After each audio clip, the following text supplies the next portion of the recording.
أعوذ بالله الرجيم بسم الله الرحمن السلام علیکم ورحمۃ اللہ وبرکاتہ۔ ناظرین، تکمت فی استقبال مقرر ٹی وی چینل پر، اور آج ہم آپ کے سامنے آپ کی فرمائش پر، جیسا کہ آپ لوگوں نے بہت سارے سوالات کیے تھے حفظ قرآن اور تراویح کے تعلق سے، تو آج آپ کے لیے ہم مولانا ابو الجیش ندوی حفظہ اللہ کو لے کر آئے ہیں، اور ان سے آج ہم بات کریں گے لائیو انشاءاللہ تعالی حفظ قرآن کے تعلق سے۔ انشاءاللہ بعد میں گفتگو ہوگی، اور تقریر کے تعلق سے آج صرف ہم، چونکہ رمضان سامنے ہے، اس لیے تراویح کے بارے میں ان سے کچھ ان کا جو ہے تجربہ جو رہا ہے، ایکسپیرینس جو رہا ہے تراویح کے تعلق سے، وہ انشاءاللہ تعالی کچھ سوالات حضرت سے ہم پوچھیں گے، چونکہ اس وقت آپ لکھنؤ میں الحمدللہ جو ہے درس و تدریس کا کام جو ہے انجام دے رہے ہیں، اور آپ حافظ قرآن بھی الحمدللہ، اور کئی سال آپ نے جو الحمدللہ تراویح بھی سنایا ہے۔ اس لیے میں حضرت سے سب سے پہلا جو سوال کروں گا حفظ قرآن کے تعلق سے، اور خاص کر کے تراویح کے تعلق سے، شیخ کے اس وقت جو ہے بہت سارے حفاظ جو فارغ ہوتے ہیں، نئے جو حافظ کرام ہیں، حفاظ کرام ہیں، وہ جو ہے تراویح پڑھانے کے خواہش مند ہوتے ہیں، اور لیکن ان کے دل میں ایک ڈر سا رہتا ہے کہ پہلی مرتبہ میں سنانے جا رہا ہوں تراویح، تو کس طرح سے ہم کو پڑھانا چاہیے، کن کن باتوں کا ہم کو خیال ہونا چاہیے، تھوڑا سا ڈر ان کے دل کے اندر ہوتا ہے، تھوڑا سا خوف ہوتا ہے، چونکہ نئے ہیں، ابھی فارغ ہوئے ہیں اور تراویح سنانا چاہتے ہیں۔ تو اس حوالے سے آپ کی کیا رائے ہے، اور بچوں کو کیا نصیحت کرنا چاہیں گے شیخ؟ بسم اللہ الرحمن الرحیم وبہ نستعین۔ سب سے پہلی بات یہ ہے کہ اس میں گھبرانے کی ضرورت نہیں ہے۔ اللہ کے رسول صلی اللہ علیہ وسلم کو بھی اللہ تبارک و تعالی نے کہا سنقرئک فلا تنسى۔ جب ایک مرتبہ آدمی حافظ ہو جاتا ہے پھر خدا کی حفاظت بھی وہ ہوتا ہے، اور وَإِنَّا لَهُ لَحَافِظُونَ، اور ہم اس کی حفاظت کرنے والے ہیں، یعنی قرآن کی حفاظت کرنے والے، اور جب قرآن کی حفاظت ہوگی تو حافظ قرآن کی بھی حفاظت ہوگی۔ بے شک بے تو شک۔ اللہ نے جس طرح رسول اللہ صلی اللہ علیہ وسلم سے کہا کہ سنقرئک فلا تنسى، اللہ کے رسول کو بھی یہ پریشانی تھی، جلدی یاد کرنے لگتے تھے، گھبراہٹ ہوتی تھی کہیں بھول نہ جائے۔ تو پہلی چیز تو یہ ہے کہ جتنے بھی الفاظ ہیں اگر پہلی مرتبہ ہیں تو یہ سمجھے انشاءاللہ خدا کی مدد ہوگی، اور قرآن کریم کی جو آیت ہے سنقرئک فلا تنسى الا ما شاء اللہ، یعنی یہ کہ جو انسانی اعتبار سے کمزوریاں ہوتی ہیں تو اس سے کوئی آدمی بچ نہیں سکتا ہے، انبیاء بھی بھولتے ہیں، انسان ہے بھولے گئے، اس لیے حوصلے کے ساتھ بھولے پڑ جائیں، پہلی بات۔ دوسری بات یہ ہے کہ بہت سے ہمارے جو پہلی مرتبہ اس مسئلے پر جاتے ہیں، نئے حافظ ہوتے ہیں، تو عام طور سے حفظ کے بعد فوراً آ جاتے ہیں، اور اپنے یہاں ہندوستان میں عام طور سے حفظ کے اداروں میں تعلیم نہیں ہوتی ہے مسائل کی۔ تو ہمیں جیسے واجبات نماز معلوم ہوتے ہیں، فرائض نماز معلوم ہے، شرائط نماز، لیکن امامت کے مسائل کچھ الگ ہوتے ہیں۔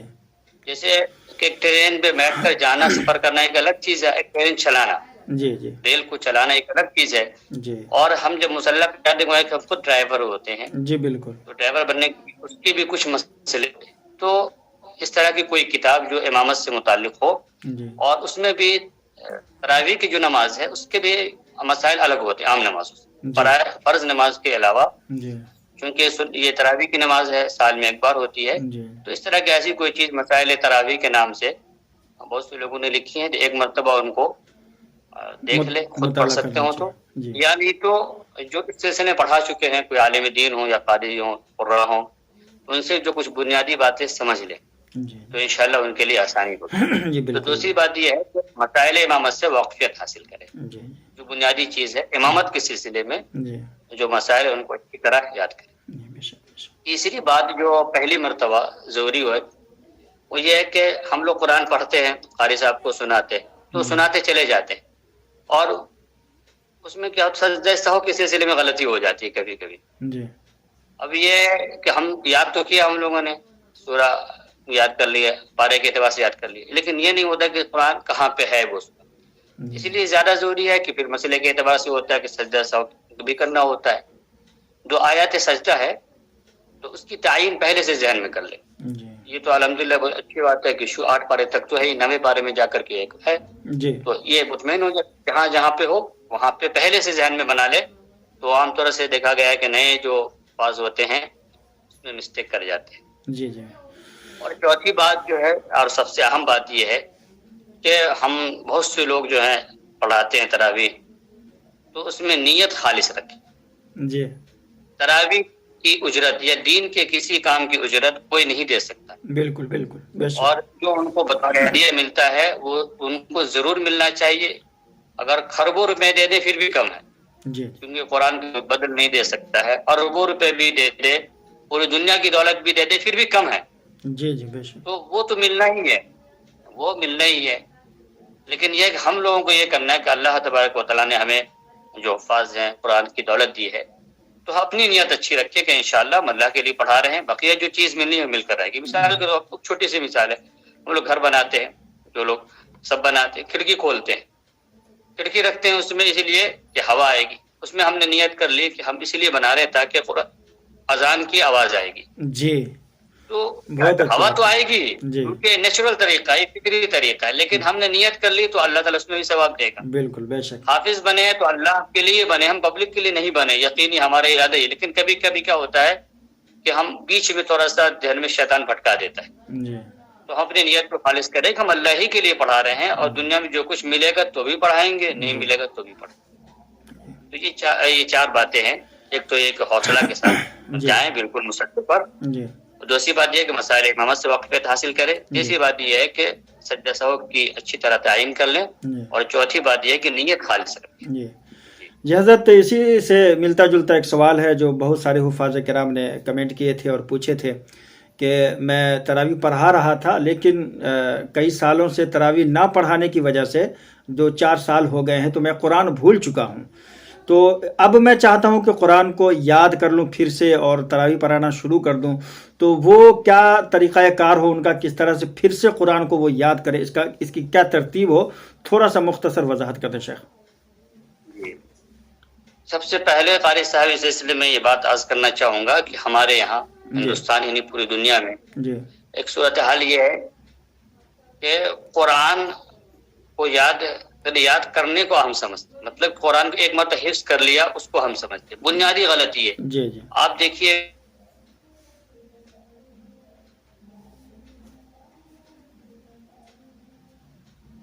لاکھوں کی تعداد میں جنہوں نے قرآن یاد کر لیا اور وہ بھول گئے، جی ہماری غلط فہمی ہے۔ جی دیکھیے حدیث شریف میں حدیث میں جو حفظ قرآن کی فضیلت ہے اس کے لیے 3 الفاظ آئے ہیں، جی ایک لفظ اہل قرآن کہا گیا ہے، ایک صاحب قرآن کہا گیا ہے، ایک حامل قرآن کہا گیا۔ ماشاءاللہ، جی جی بالکل۔ اور محدثین نے اور حدیث کی شرح کرنے والے علماء نے لکھا ہے کہ حافظ کے لیے 3 شرط ضروری ہے۔ جی سب سے پہلی چیز شرط لکھی لازم التلاوہ، جی کہ قرآن کو مستقل تلاوت کرتا ہو۔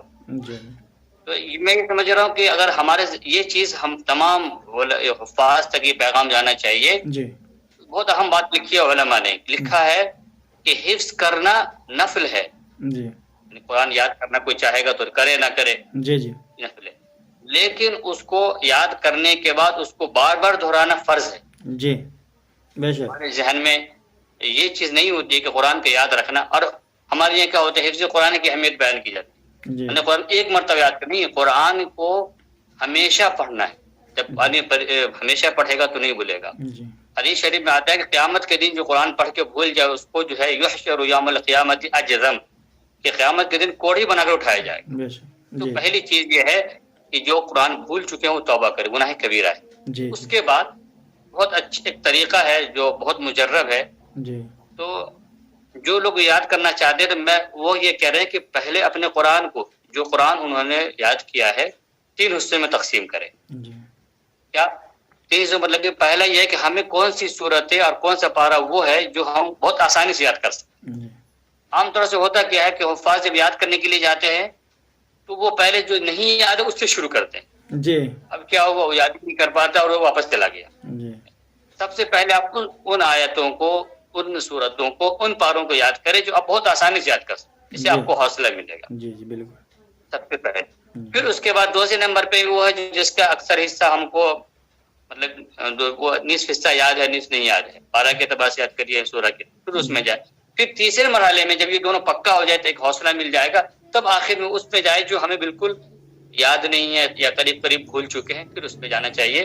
تو ترتیب بہتر رکھیں گے انشاءاللہ تو یاد کرنے میں آسانی رہے گی، اور حوصلے کے ساتھ انشاءاللہ وہ پورا یاد کر لیں گے. جی اسی سے ملتا جلتا ایک اور سوال ہے، اور دو سوالات ہیں، میں مختصر کچھ پوچھتا ہوں شیخ. ایک تو یہ ہے کہ بہت سے حفاظ جو پیچھے قرآن سنتے ہیں، اب تو الحمدللہ بہت ساری مساجد میں اس کا اہتمام بھی ہونے لگا ہے. پہلے تو یہ ہوتا تھا کہ حفاظ کرام کی کمی اور قلت کی وجہ سے ایک ہی حافظ قرآن ہوتا تھا سنانے والا. اب الحمدللہ بڑا اس کا اہتمام ہونے لگا، اور بہت ساری مساجد میں جہاں حافظ قرآن سنانے کے لیے رکھے جاتے ہیں، وہیں سننے کے لیے سامع کے طور پر بھی ایک حافظ قرآن کو پیچھے رکھا جاتا ہے. تو بہت ساری جگہوں پر ایسا بھی دیکھنے کو ملا ہے، اور بچوں نے اس طرح کے سوالات بھی کیے ہیں کہ وہ جو حافظ قرآن ہوتے ہیں، جو پیچھے ہوتے ہیں سننے والے، وہ جلد بازی میں لقمہ دیتے ہیں، اور لقمہ دینے کی وجہ سے ہم گھبرا جاتے ہیں اور ڈرنے لگتے ہیں. اور پھر جو ہے کچھ بچے نے یہ بھی پوچھا ہے کہ ہم نے کہا کہ مطلب ان سے جو ہے آپ اگر بات کر لیں، یا بیچ میں اگر آپ کو سلام کے بعد اگر موقع ملتا ہے تو اگلی آیتوں کو وغیرہ کو دیکھ سکتے ہیں.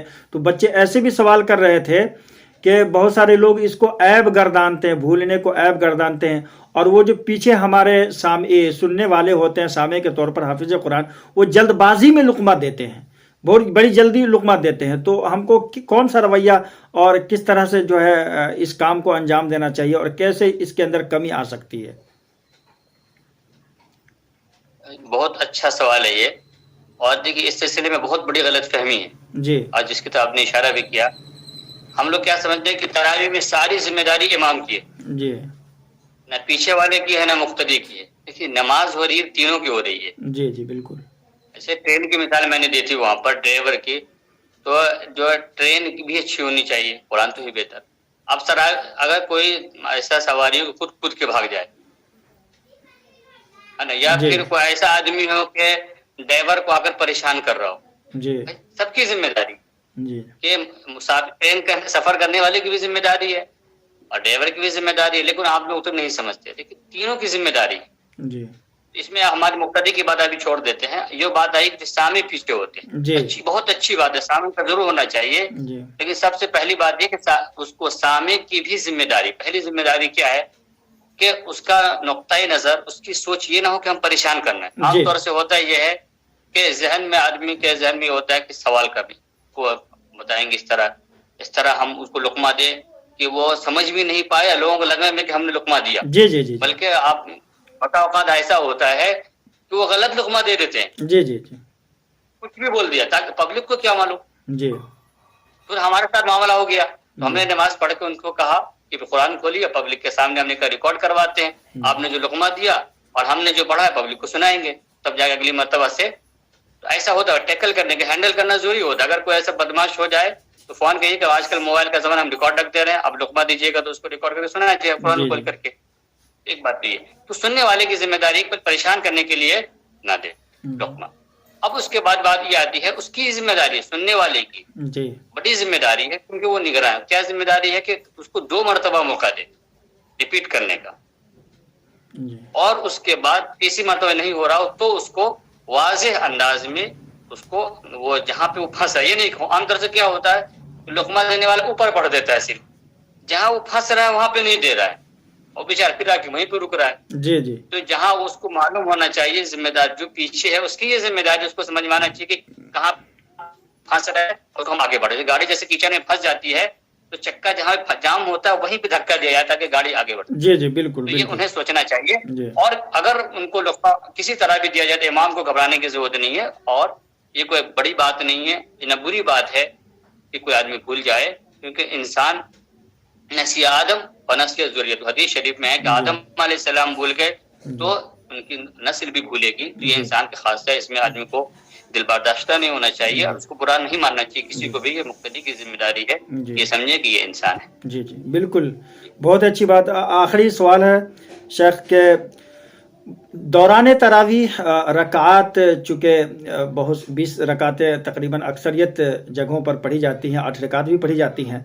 تو رکعات کا خیال رکھنا، چونکہ ایک امام جب آگے ہوتا ہے ایک حافظ قرآن تو ان کو بہت ساری باتوں کا خیال رکھنا پڑتا ہے، جس میں رکعات کا بھی خیال ہے اور صفحات کا بھی خیال ہے، قرآن کو بھی یاد رکھنا ہے، مقتدیوں کا بھی خیال کرنا ہے، اسی طرح متشابہ آیات کا بھی خیال رکھنا ہے۔ تو اس سلسلے میں آپ کیا نصیحت کریں گے کہ دوران تراویح رکعات کا اور متشابہ آیات کا کس طرح سے خیال رکھا جائے؟ جی، اس میں اپنے دو سوال ہے۔ ایک تھا کہ رکعات تراویح کا خیال کیسے رکھیں۔ جی، پتہ چلا کبھی کبھی ایسا ہوتا ہے کہ امام بھول گئے تو مقتدی بھول گئے، ہم کو بھی نہیں۔ جی جی جی بہت سی جگہوں پر ہوتا ہے۔ وہ تو جو مقتدی ہوتے ہیں، جو غائب دماغ غائب ہوتا ہے، تو ان پہ اعتبار بھی نہیں کرنا چاہیے آدمی کو، کیونکہ مسئلہ بھی ہے کہ اگر مقتدی سب کے سب ایک طرف ہو اور امام ایک طرف ہو تو امام کی بات راضی ہوگی، مسئلہ بھی ہے۔ تو اس سلسلے میں ان کو یہ کرنا چاہیے، جہاں اپنا میں نے تجربہ یہ کیا ہے کہ 20 رکعت تراویح جیسے ہوتی ہے تو عام طور سے جو ہم لوگ کفار ہندوستان میں ہیں 20 صفحات ہوتے ہیں، تو اگر ایک پارہ پڑھنا ہے تو ایک صفحہ سے جوڑ دیا، پھر اس کے بعد اگر دو پارے سنانا ہے تو ہر رکعت میں 2 صفحہ، 3 ہے تو 3 صفحہ کر لیں، تو اس میں جڑا ہوا رہتا ہے اور آدمی کو آسانی ہوتی ہے، اور اس میں رکعت نہیں بولتے آدمی، جیسے جیسے پڑھتا جاتا ہے وہ اس کی رکعت خود بخود بڑھتی چلی جاتی ہے۔ تو یہ کر لے تو انشاءاللہ ان کے لیے آسانی رہے گی۔ اور ایک مسئلہ اس میں آ سکتا ہے، وہ یہ ہے کہ اسے بہت سی جگہوں پر 20 دن کی تراویح ہوتی ہے، اور اسی طرح کہیں پر جو ہے 27 دن کی تراویح ہوتی ہے، تو اگر یہ 30 دن ہو تب یہ برابر ہو سکتا ہے۔ تو اس میں یہ خیر بہتر ہے کہ شب قدر کی 20 تک تو یوں ہی چلے، تراویح اگر 29 تک ہو رہی ہے جو ہونی چاہیے، تو کسی ایک دن جو اس کو مطلب شب قدر کی راتوں میں اس کو برابر کر لیں، 21 کو ہوتی ہے، 23 کو ہوتی ہے، 25، 27، 4 تراویح ہوتی ہے، اس میں جو ہے لوگ چاہتے بھی ہیں کہ رات کو جاگے تو اس میں وہ کر لیں۔